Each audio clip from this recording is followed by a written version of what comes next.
Hi everyone, welcome to the Library Winter Yoga Series. This is our third class and I'm continuing to build off of the previous classes. For today, you'll just need some warm things. It's snowy outside and I'm gonna start with my scarf on. You can start with socks on, anything you need. Have space around you to be able to roll to each side on your mat or rug or wherever you're practicing, and then have room to be able to stand up as well. You might want to have a pillow or blankets to sit on, some blocks or books, and maybe be near a wall. Okay, so just start in any comfortable seat and begin to just get a sense of how you're doing in this moment. So I like to take my gaze down or close my eyes and feel the ground beneath. Use that as support and then work your way up, feeling that support. Maybe moving up to your center. When you can visualize and feel your center, then the attention to the breath comes through. So maybe even putting your hands on your body at that point can be helpful.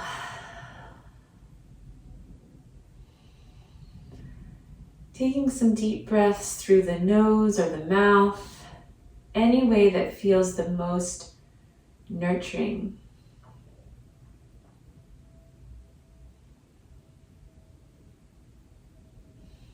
Trying to set an intention to be present for these next 30 minutes, 40 minutes.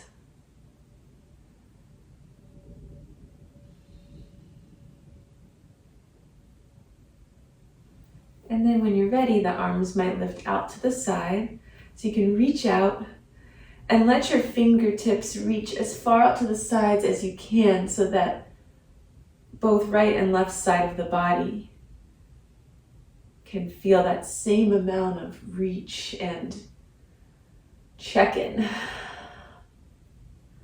And then bring your arms down, turn your shoulders in, so your palms are going to turn away from you. Reach back behind you. All of you will have just different modes of mobility and ability. So just keep that in mind and do what you want or can. And then sweep your arms straight forward and up so your palms are facing forward. Reach up, and you might then turn the wrists and the whole arm in and out, just checking in. From there, if you want to lace the fingers up over your head, flip the palms up, you can do that. Stretch. And then release. Hands could come to your ribs, our final check-in before we start to move. Take some deep breaths, and I love doing this on a daily basis because it just reminds me to breathe in a more 360 degree way. Not just from here or here, which I know I tend to do, and maybe you do as well. So when you bring your hands to your back or your ribs, it can just remind you to spread the breath all the way through your whole center. Okay, let's come to hands and knees. So the last two classes of the series I've started on our backs, but today I wanted to start in table pose on hands and knees. So you can start to rock a little bit side to side and test out how your body's handling load today. So just start to kind of sway to one side and then the other. And these movements will talk to you, and you can assess if your knees need to be wider. Maybe you need more padding. Maybe your hands need to move more forward, you know, those things.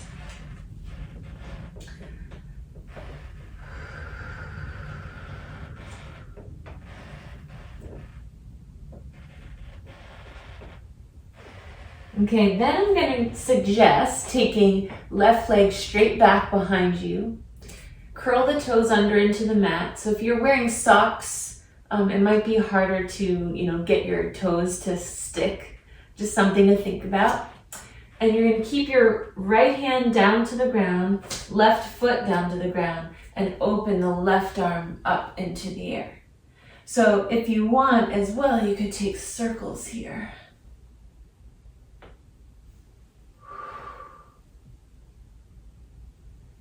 And then keep the left leg where it's at, left hand comes down and switch sides. Now it's more of a twist.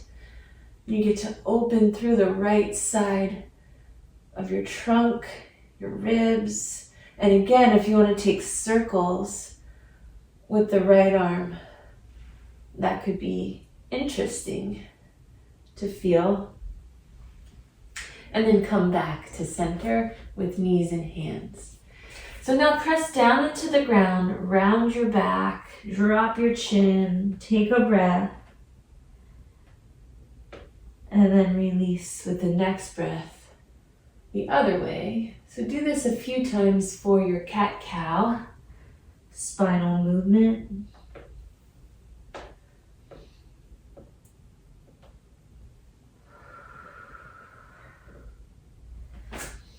And then we're going to do the same thing now on the other side. So right leg is going to reach back. The toes might curl under to the floor. And we're going to start with the right arm. So right arm, right leg. You're going to reach the right arm up. And you can use the pressure through the right foot, getting that stretch, to just kind of anchor you in as you circle the arm. And then plant the right hand back down and open the left arm out to the side. So more of a twist. And then you can add the circles on this side.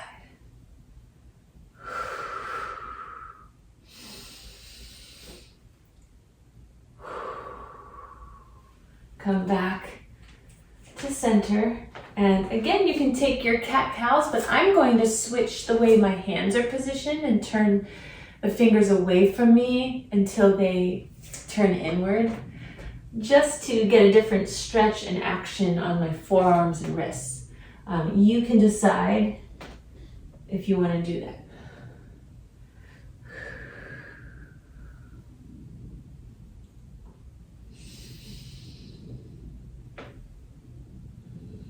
Okay, then you can try taking fists to the floor and pick up your left leg back into the air, but just really stretch it out. And I'm going to bend the elbows to really reach that leg out, press up, and take the left leg down. So again, you pick the left leg up, bend the elbows, really kick up as high as you want to go, and then straighten out again. And then last little thing here, you might just take some left knee circles. Can be as awkward as you want, just come up with your own movement to get into your hips and notice what's happening for you. Okay, if your wrists need a break, just take a moment, shake it out, and then come back to the fists. Same thing, we're going to kick the right leg back, bend your elbows so that you can really reach that right leg as high as it can go. Come back to where you were and try it, one or two more times. And then you might take that right knee and just shift it around like you're drawing in the air with your knee.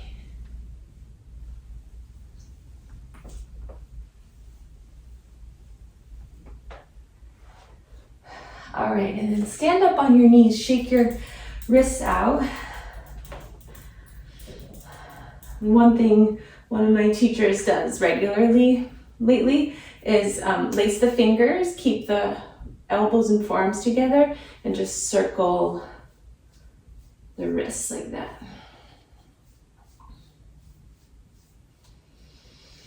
Okay, now we're ready to try bird dog. So we're going to start from table, take left leg straight back from your hips and right arm forward. So it's opposite arm and leg reach. So you want to use the hand and knee that's on the floor to support you in lifting your trunk up and reaching out, and then release.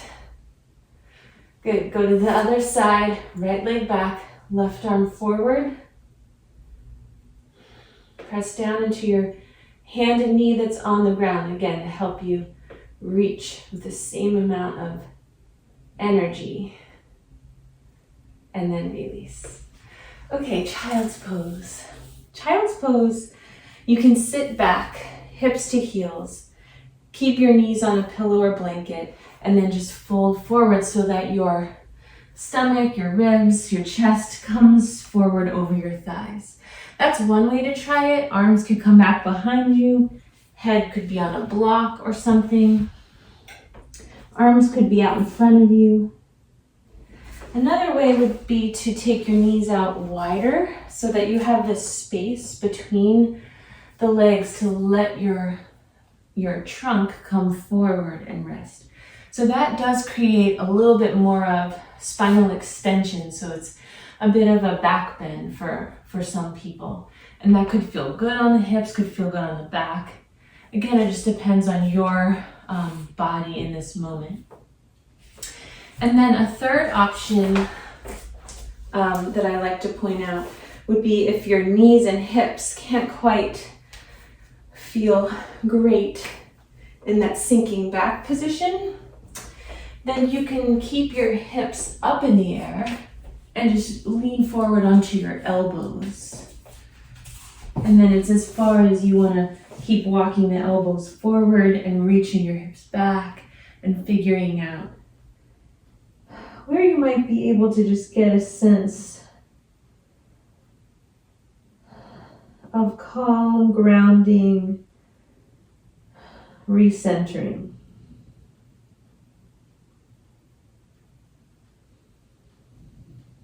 That's really one of my favorite ways to use one of those three shapes, just in between postures and in between a sequence, to take a moment to just reconnect. What are you doing here? What's happening in your body? Okay, so now we're going to stay on just the right hand, right knee, left leg in a supported side plank. So my right hand, right knee, and left foot are all in more or less the same line on my mat. And padding under the knee can be very useful. The right hand doesn't have to be directly under your shoulder. In fact, for most people, I would say having it a little farther forward from the shoulder can feel a little steadier to balance. Okay, so test that out. Same with your foot. It's okay if your foot is angled differently than mine. Your left arm can come up into the air and then press against the floor with everything that's touching the floor to just help you get into spots. So when you press into the floor, you might feel the muscles in your side waist and in your back and in your legs engage. And after you've done that, release that pushing into the floor and let it become a little more about fluid movement and stretch. Release, and let's go to the other side. So I'm just going to transfer my pillow so that left knee can come to the pillow, left hand can come to the ground, right leg can reach down the length of the mat. Take your moment to get set up. Right arm can float up. And then first, create that engagement by pressing everything that's touching the ground into the ground. Use your breathing to stay with it.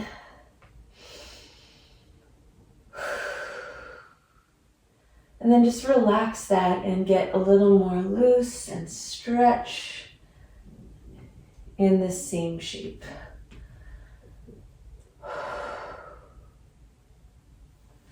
So I wanted to suggest that because in our yoga practice, we have those choices to make when we practice. And it often depends on how the teacher is instructing the class. But almost every time I get on the mat, I like to bring in those elements of action and release. And just playing with both, because we are all complex and we all need different things each time we come to the mat. So that's just something to think about. All right, I would like to now move into our lunges from here. So let's start with the left leg. Step your left foot out to the left. And you can start just with some side lunge rocking in and out. And then from here, start to work your way with the left foot wiggling up in front of you for your low lunge. So I have my hands both framing the left foot. Some of you might have your hands on the inside of the left foot and knee, depending again on what your body can handle in this moment. There's no good or bad in yoga. That's something I hear people say all the time. They're not good at yoga. They can't do something. But that's not really a thing. We all have bodies, and we all get to move and listen to them in the ways that we need and the ways that we can. So after a few rocking back and forth in this low lunge, you're going to press away from the floor if you're able to come up. So this is where if you're near a wall, you could, put one hand to the wall to find your balance. Or if you're near a couch or a chair, that could be useful as well. So now we're upright. We have this shape where the front leg is more or less in a 90-degree angle. And you can play with what I was just talking about, that engagement using everything that's touching the ground against the floor, and that requires some attention to your breath. Because even just doing that, pressing the knee down and the foot down, you might start to build heat in your body.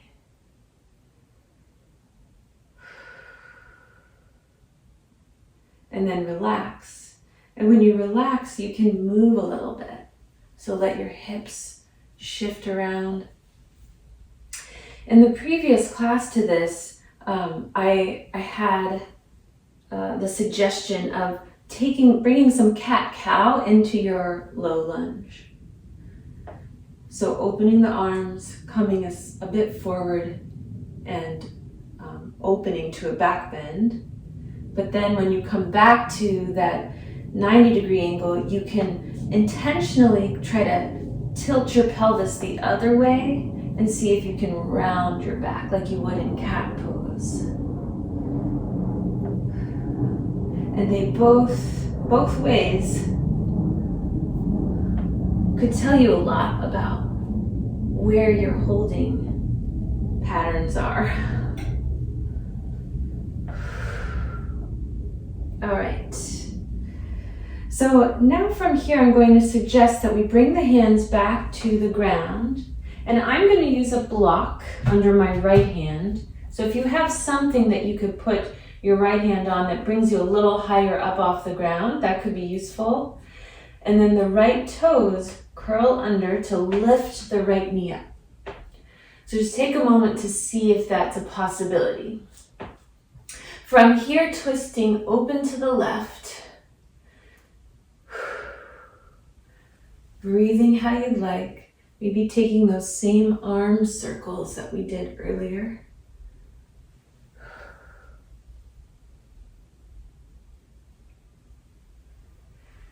And then from here, I'm going to see if I can just spin the right heel down to the floor, bring the block closer to my left foot, and transfer the left hand to the block. so that now I get to open the other way into triangle pose. In triangle pose, the left leg now will straighten a bit. I like to keep it a little bit bent, but the important thing is to plug into your legs equally, as much as you can, so that you can come from that grounded, balanced place to open twist the other way.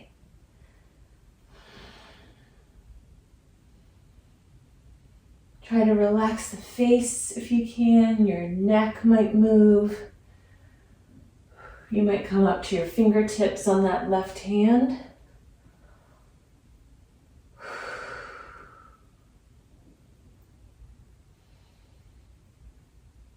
And then when you're ready, we're going to slowly come back down.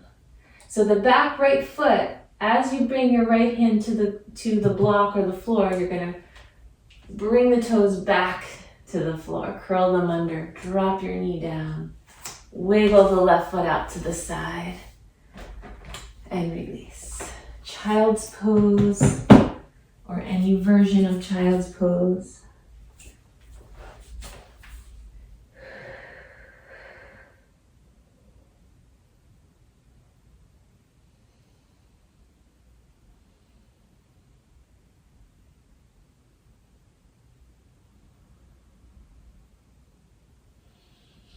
Okay, come back up to table. We're going to step the right foot to the right. Start with side lunges, rocking side to side. And then when you're ready, crawling that right foot up onto your mat, deciding if you would like your hands to be inside of the knee or framing the knee. Rock a little bit back and forth.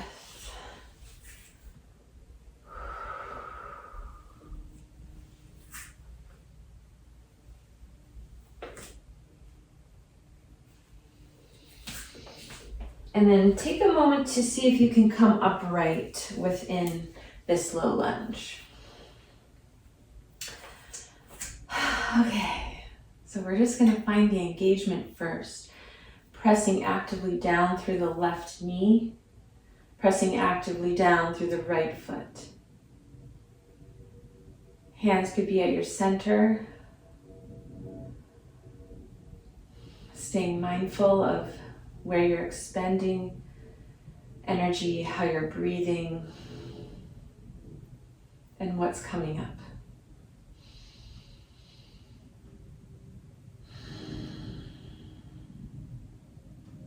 When you feel like you've held that action long enough, then we get to be fluid in it.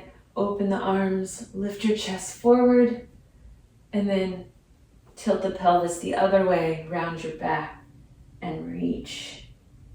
Good. So you're going to go back and forth like this a few rounds.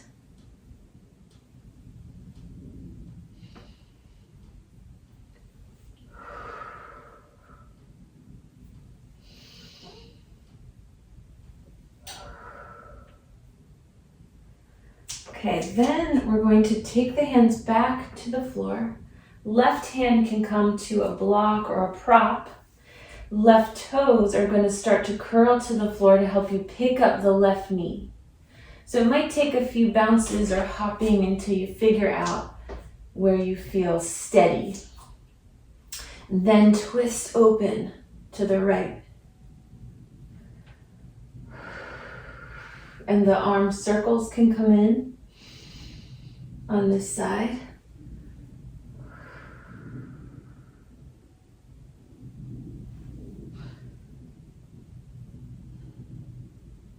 And then the right hand can come back to center, and your left foot is going to spin down to the floor so that the heel can touch the floor.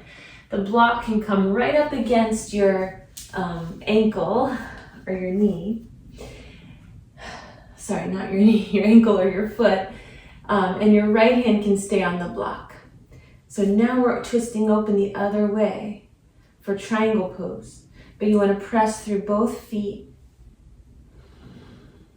so you feel steady before you go further into the twist, because that will help with your balance. It's fine if your knee is bent. You want to listen to what your body needs. Shake your neck and your face.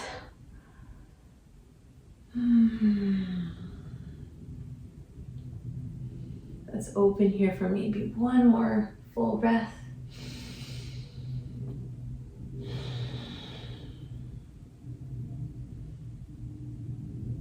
And then we can start to come down the same way that we came in. So the back left toes can curl back under, knee can drop down.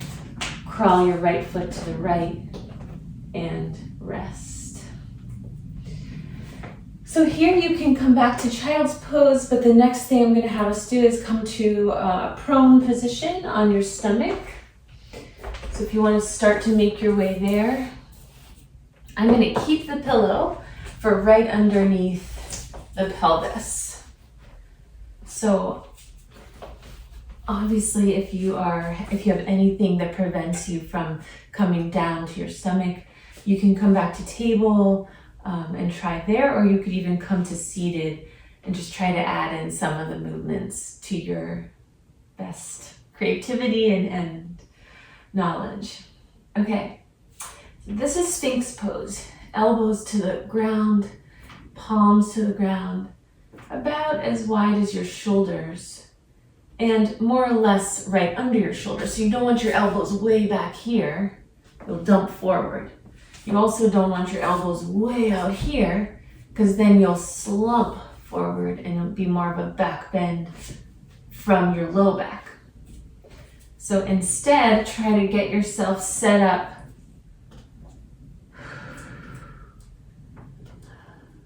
shoulders, elbows, somewhat in line. Press down first into your knees.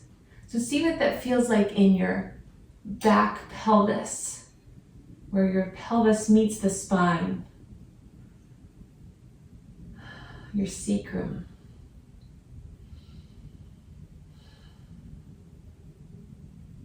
And then release that and instead bring it into your elbows, forearms, hands, and see what that does for your chest, for the back of your arms, your shoulders.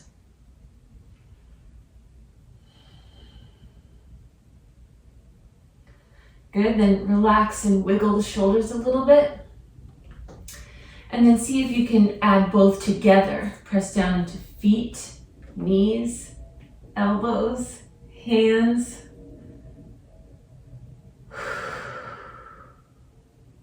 Maybe turn your head side to side. And then relax a little bit, and angle your left arm at a diagonal. And I'm going to move my elbow just about an inch or so forward on that diagonal. So the right hand can slide to the right. I'm going to stay up on tented fingers and use the ground for a twist here.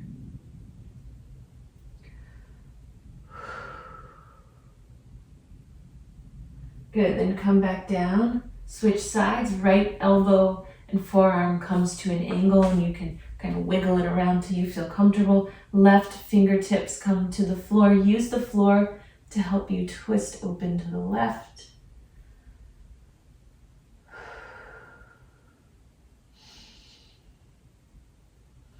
Come back to center. Rest all the way down so that your arms stack and your forehead can rest and press into your arms for a little bit of release.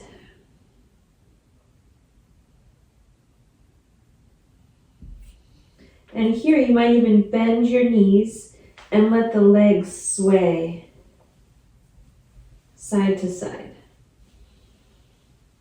Maybe even circle them.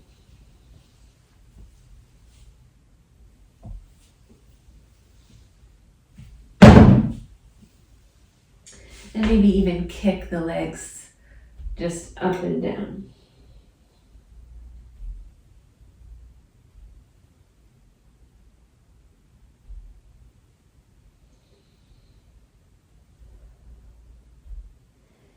And now both legs stay straight behind you from your hips. Arms can come forward, right in front of you. You can keep your palms down, lift your head up, and just see what that feels like in your spine. Now try lifting the legs up as high as they can go. Drop your head down. Release the legs.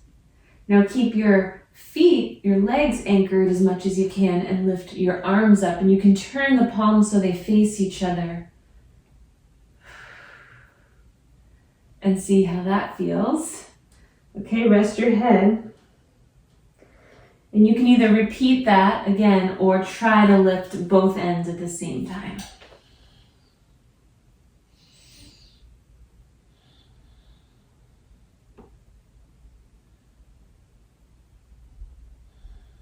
And release. Swim your arms out to the side until the palms can come more or less under your shoulders next to your chest, and then give yourself a moment in cobra pose, a little back bend, and lower down. Use the ground to help you press up to table. So knees, hands, bring you up, crawl your knees in. Take a moment in cat-cow. We're going to come to downward dog from here and then crawl to our standing forward bend. So you can set your hands how you would like from table to then be able to curl the toes under and lift your hips up and back so you get that full body stretch. Let your head hang down. You might even shake your head out. And I just love this shape as a starting point to explore. It just gives you so much to be able to express yourself with. So some of you might hold still, some of you might pedal the feet, some of you might sway, lift a limb, any of those things until you're ready to crawl your hands to your feet. So then we're going to dangle forward over the legs, and your feet can be nice and, hip distance or wider. Knees can be bent. Sometimes I just like to take hands to the back of the legs and give them a little bit of love. If you're feeling that's an area that is really sensitive to the stretch, then just take your own hands to that spot, whether it's your back, your thighs, maybe even your neck.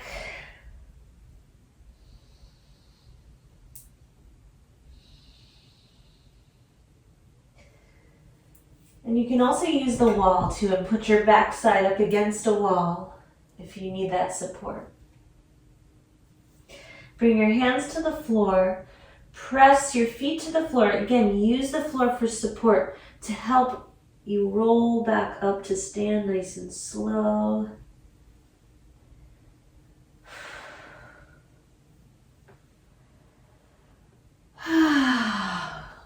Okay.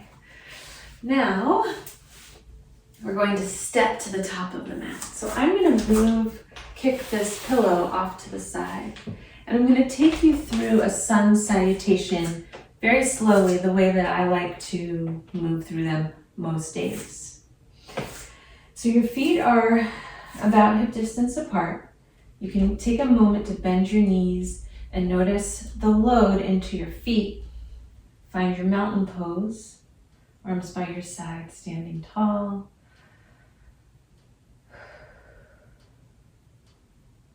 So much of the way I practice yoga comes from this place of trying to get out of my head and move down here.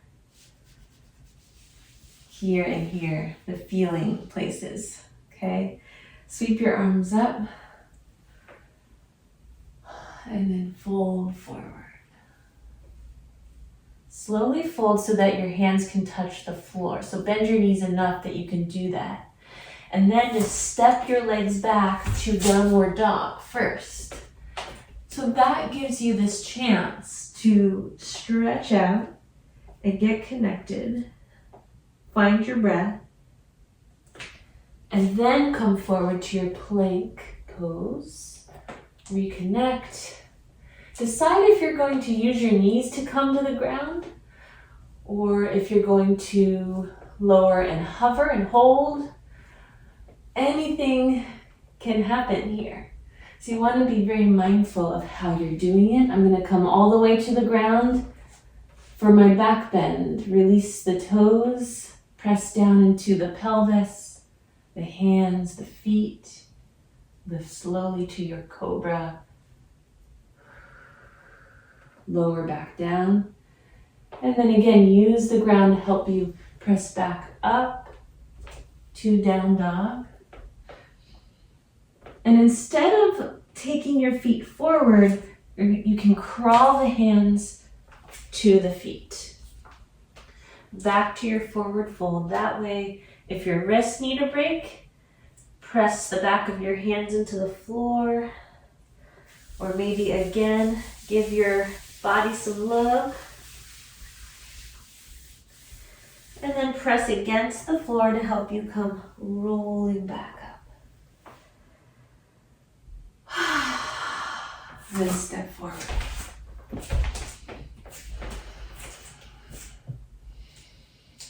Okay, then we're ready. We have a little bit more confidence and connection. We're going to try it one more time.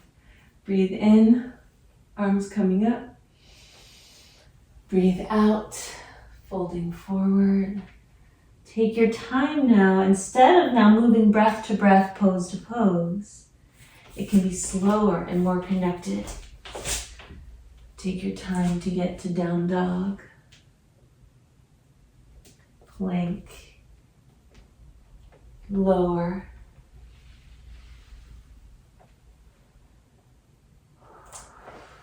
cobra,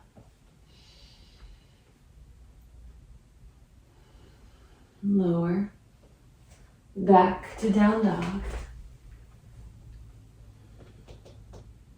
hands to feet.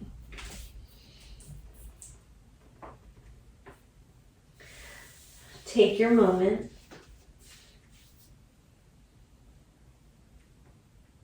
And then press to the floor to help you come rolling back up. Nice and slow. Okay. Step forward. Okay, I gotta check the time. Yep, we're almost to the end. Okay, from here though, after we've done our 2 salutations, I want you to step out wide on your mat for a moment in Warrior 2 on each side. So the right foot I'm going to turn facing forward, the front of my mat first. Back foot is on a slight angle. And you can set up your feet, so bend into your front knee and just see if the length of this lunge feels good, the width of it. So kind of move around. Take a moment to do some pelvic tilts and make sure that you're anchored there where you want to be. And then bend into the knee and see where. Once you found that, arm expression comes in. So the arms can move out to the sides. You know, most of the times in yoga, Warrior 2 is taught with palms down. I often like to flip palms up because that feels good in my body. But you can decide. Sometimes it could be one down and one up. And then take a moment just to let the whole pose integrate from the ground up and then from your head and arms back down, if that makes sense.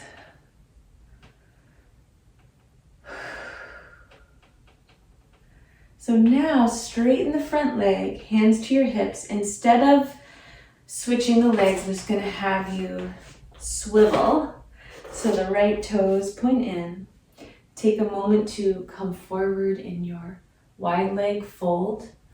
So you could come down to a hover for a moment and then let your fingertips float to the floor.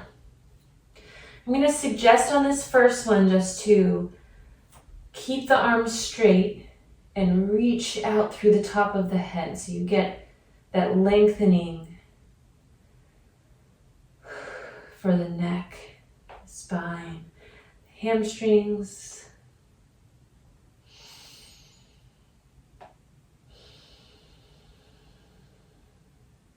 Bend your knees, press into the floor to help you come back up. Hands to hips and turn the left foot out, facing the other edge of your mat. And then again, check in with length, width of your lunge, your tilt of your pelvis, how much you're bending into your knee, all of those things, and then the arm expression.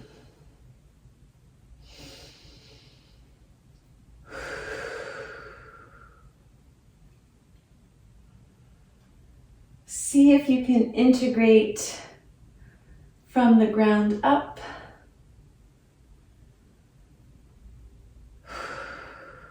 And then from the upper body back down.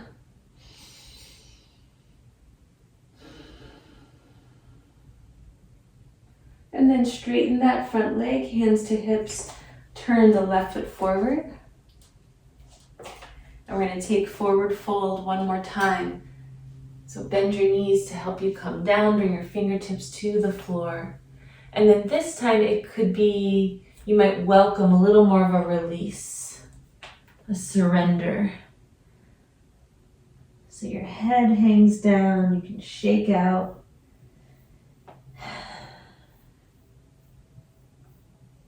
And your legs are staying steady. I like to call this waterfall pose because I like to imagine that my feet are like the earth. My back is allowing the water and all the stuff to just rinse through. And then there's the spray of the water into the air. That's that integration piece.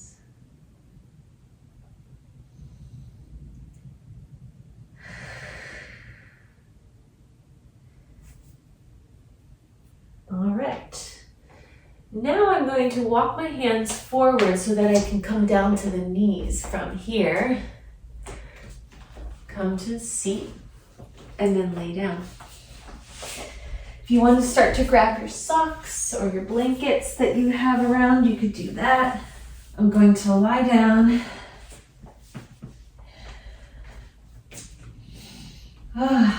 Feels good after all of our more active poses this class to feel the support of the ground again in a different way than we've felt yet.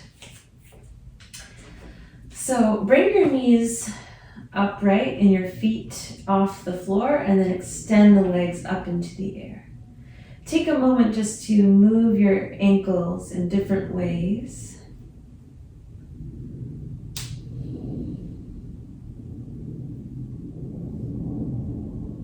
And then bend the knees and plant the feet to the mat. We're going to take a moment in some hip bridges so your feet can start where you think that it might feel steady. Arms the same, and then lift your hips. And so this first one, you just get a sense of what's happening. When you lower down, then you can adjust. If you prefer your arms to be somewhere else or your feet to be somewhere else, adjust accordingly. Start to then lift your hips up again and see if you want to hold a little longer. And you might explore the theme of action, pressing against the floor, engaging. But then in the next breath, what does it feel like to let go of that?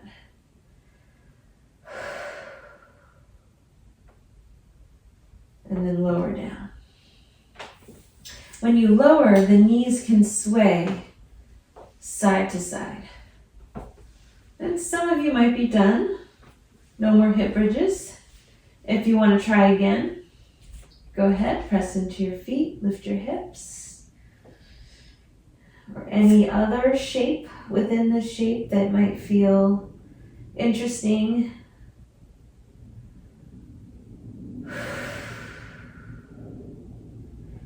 And then lower down, let your knees sway. Eventually let both knees sway to one side, hold there for a reclined twist. The opposite arm can really reach out, your head can turn.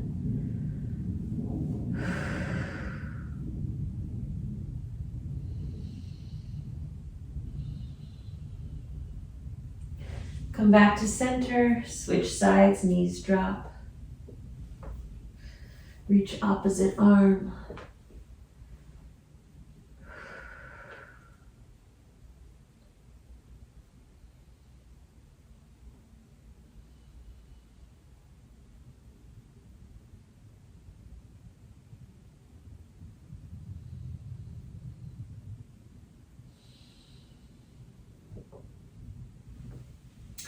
Bring your knees back upright and take your final resting shape.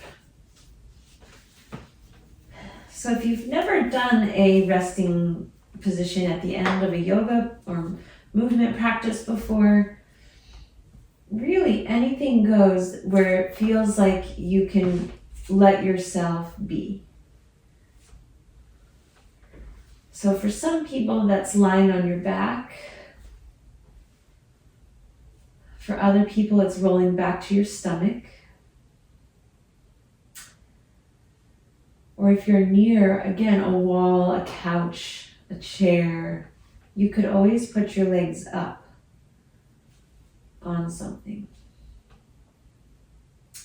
If you're someone that likes weighted blankets and you have one at home, that could be really, really good in this moment. I often like some weight on me to soothe my nervous system.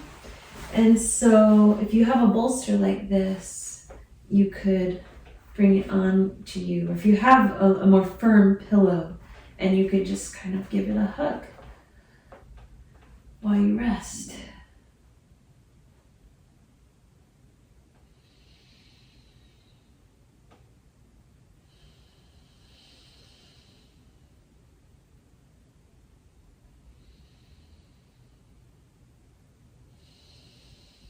And just try to get quiet so that your breath is the center stage.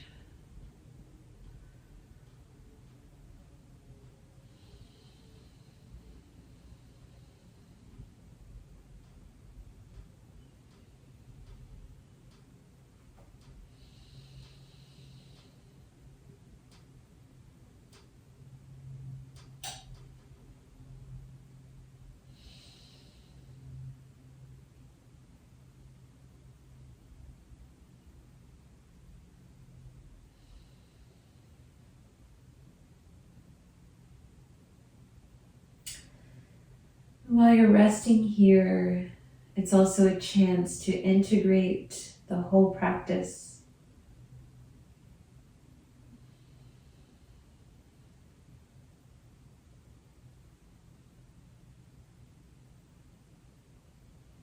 And to use what sensations are coming up for you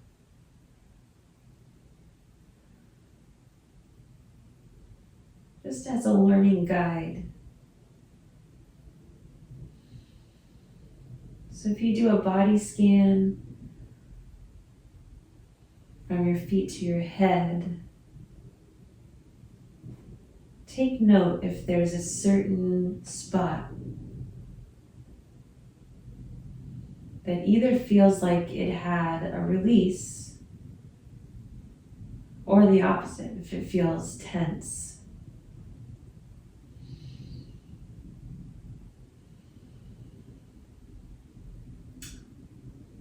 Just remember that the yoga practice isn't for curing things.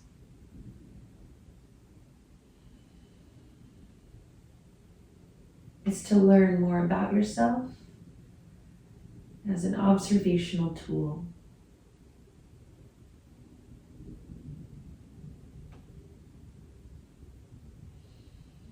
for more connection.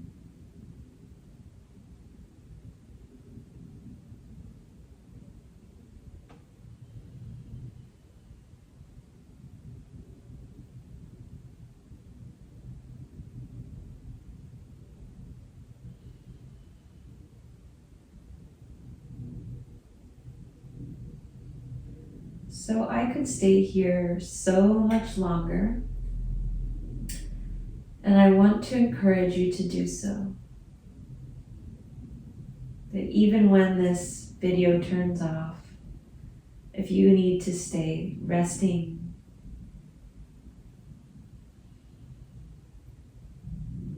see if you can allow yourself that time. If you have to get up and go about your day, then see if you can do so as carefully, as mindfully as you can. Starting with hands or feet and moving just one region of your body at a time.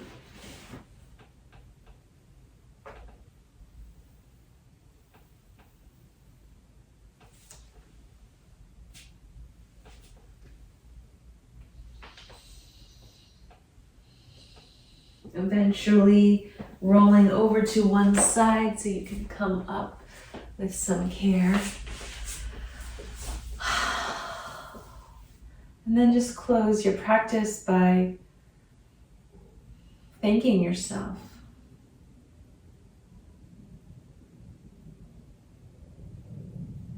Wishing that connection to all of you. See you next time.